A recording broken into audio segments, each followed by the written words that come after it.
नमस्कार मित्रांनो, मी दीपक वळवी.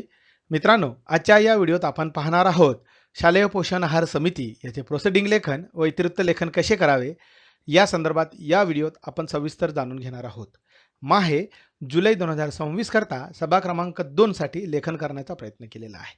त्याआधी मित्रांनो, आपण जर या चॅनलला नवीन असाल, या चॅनलला सबस्क्राईब करायचं आहे, या व्हिडिओला लाईक करायचा आहे, हा व्हिडिओ आपल्या मित्रांना नक्की शेअर करायचा आहे, कारण असेच माहितीवरील व्हिडिओ आपणास या चॅनलला पाहावयास मिळतील. मित्रांनो, आपणास जर या शालेय पोषण आहार समितीची MDM समितीची PDF किंवा वर्ड फाईल हवी असेल तर डिस्क्रिप्शनला जी लिंक दिली आहे त्यावरून आपण ही प्राप्त करू शकणार आहात. या ठिकाणी शाळा, केंद्र, तालुका, जिल्हा आपणास टाकून घ्यावायचा आहे. ज्या दिवशी आपण याची ही सभा घेणार आहोत ती तारीख या ठिकाणी टाकून घ्यायची आहे. ठराव किंवा ठरावाचा तपशील थोडक्यात या पद्धतीने लेखन करून घ्यायचं आहे. दिनांक 10 जुलै 2026 रोजी शाळा, या ठिकाणी शाळेचं नाव टाकायचं आहे. जे अध्यक्ष आहे शालेय पोषण आहार समितीचे त्यांचं नाव टाकायचं आहे. यांच्या अध्यक्षतेखाली शालेय पोषण आहार समितीची सभा घेण्यात आली. सदर सभेसाठी श्री टिंबटिंब शाळेचे मुख्याध्यापक उपस्थित होते. या पद्धतीने थोडक्यात प्रस्तावनेचं लेखन करून घ्यायचं आहे. सभेचा पहिला विषय या ठिकाणी घेण्यात आलेला आहे, मागील सभेचे इतिवृत्त वाचन करणे. दुसरी सभा आणि पहिला विषय आहे, सभेत मागील सभेचे इतिवृत्त वाचून कायम करण्यात आलेले आहे. 2 नंबरचा विषय या ठिकाणी घेण्यात आलेला आहे, पावसाळ्यात अन्न सुरक्षिततेची विशेष काळजी घेणे. फार महत्त्वाचा असा हा शालेय पोषण आहार समितीमधला विषय आहे. आज शालेय पोषण आहार समितीच्या सभेमध्ये पावसाळ्यात अन्न सुरक्षिततेची विशेष काळजी घेण्याबाबत सविस्तर मार्गदर्शन करण्यात आले. पावसाळ्यात अन्न दूषित होण्याची शक्यता अधिक असल्याने स्वच्छता राखण्याचे महत्त्व अधोरेखित करण्यात आले. पोषण आहार तयार करण्यापूर्वी स्वयंपाकगृह, भांडी व स्वयंपाकासाठी वापरात येणारे साहित्य पूर्णपणे स्वच्छ ठेवण्याच्या सूचना देण्यात आल्या. अन्नधान्य कोरड्या, स्वच्छ व सुरक्षित ठिकाणी साठवून ठेवण्याचे निश्चित करण्यात आले. स्वयंपाकासाठी नेहमी स्वच्छ व सुरक्षित पिण्याच्या पाण्याची वापर करण्यावर भर देण्यात आलेला आहे. शिळे किंवा खराब झालेले अन्न विद्यार्थ्यांना देऊ नये अशी सूचना करण्यात आली.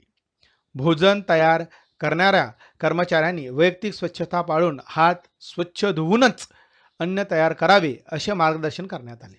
भोजन विद्यार्थ्यांना गरम व ताजेच वितरित करण्याचे ठरवण्यात आले.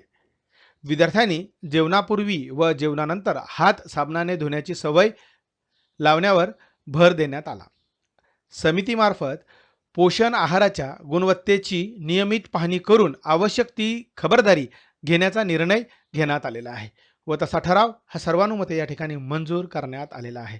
या ठिकाणी सूचक अनुमोदक आपल्याला टाकून घ्यावायचा आहे. पुढील विषय आहे विषय क्रमांक 3, स्वच्छ पिण्याच्या पाण्याची उपलब्धता व अन्नधान्याची गुणवत्ता व साठवण व्यवस्था. फार महत्त्वाचा असा हा विषय आहे. विद्यार्थ्यांच्या आरोग्याच्या दृष्टीने स्वच्छ, सुरक्षित व शुद्ध पिण्याचे पाणी उपलब्ध असणे अत्यंत आवश्यक असल्याचे सांगण्यात आले. पिण्याच्या पाण्याची टाकी तसेच फिल्टर व पाण्याची भांडी नियमित स्वच्छ ठेवण्याच्या सूचना देण्यात आल्या. स्वयंपाकासाठीही केवळ स्वच्छ व सुरक्षित पाण्याचा वापर करण्यावर भर देण्यात आला. पोषण आहारासाठी वापरात येणारे धान्य, कडधान्य, मसाले व इतर साहित्य दर्जेदार आणि ताजे असावे असे स्पष्ट करण्यात आले. अन्नधान्याची नियमित तपासणी करून खराब किंवा कालबाह्य साहित्य त्वरित बाजूला काढण्याचे ठरवण्यात आले. अन्नधान्य कोरड्या, हवेशीर व स्वच्छ ठिकाणी सुरक्षितरित्या साठवून ठेवण्याचे निर्देश देण्यात आले. उंदीर, कीटक व इतर दूषित घटकांपासून अन्नधान्याचे संरक्षण करण्यासाठी आवश्यक उपाययोजना करण्याचे निश्चित करण्यात आले.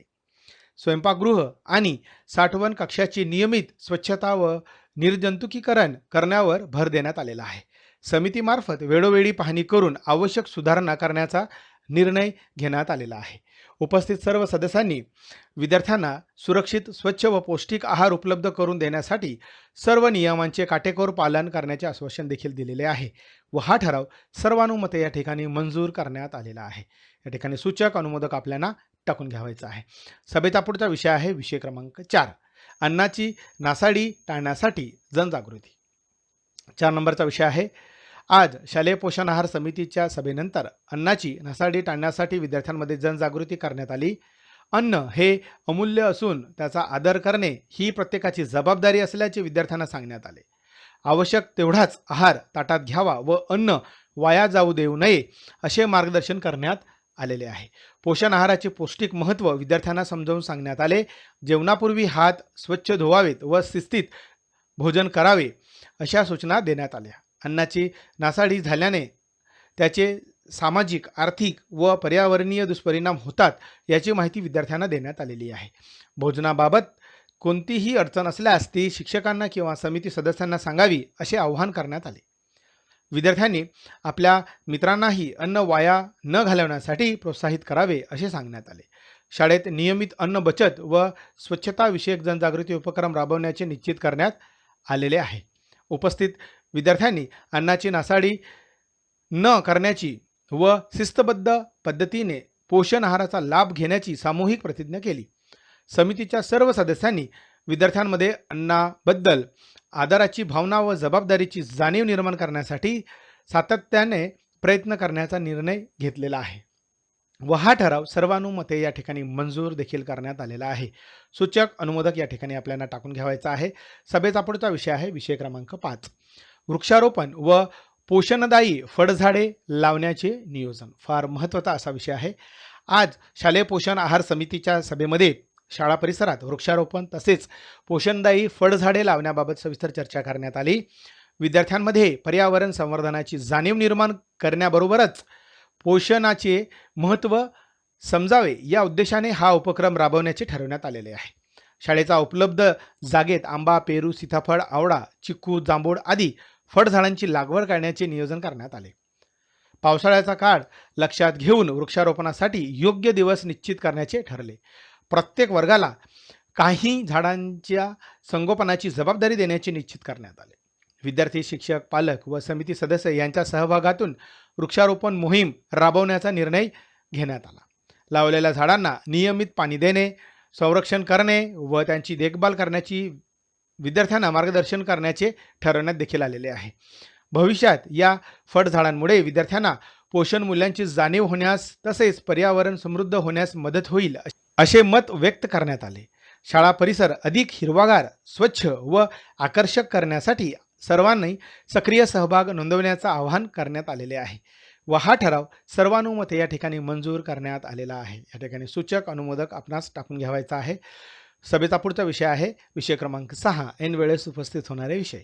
ऐन वेळेसच्या विषयावर सखोल चर्चा करून श्री टिंबटिंब यांनी सभेत उपस्थित सर्व सदस्यांचे आभार व्यक्त केले. अशा पद्धतीने खेळीमेळीच्या वातावरणात अध्यक्ष यांच्या संमतीने सभा संपन्न झाली असे घोषित करण्यात आलेले आहे. या ठिकाणी शेवटी सभेस उपस्थित सदस्य यांचे अनुक्रमांक, उपस्थित सदस्यांची नावं आणि स्वाक्षरी करून आपल्याला हे दप्तरी ठेवता येणार आहे. आपणास जर याची PDF किंवा वर्ड फाईल हवी असेल तर डिस्क्रिप्शनला जी लिंक दिली आहे त्यावरून आपण ही प्राप्त करू शकता. धन्यवाद.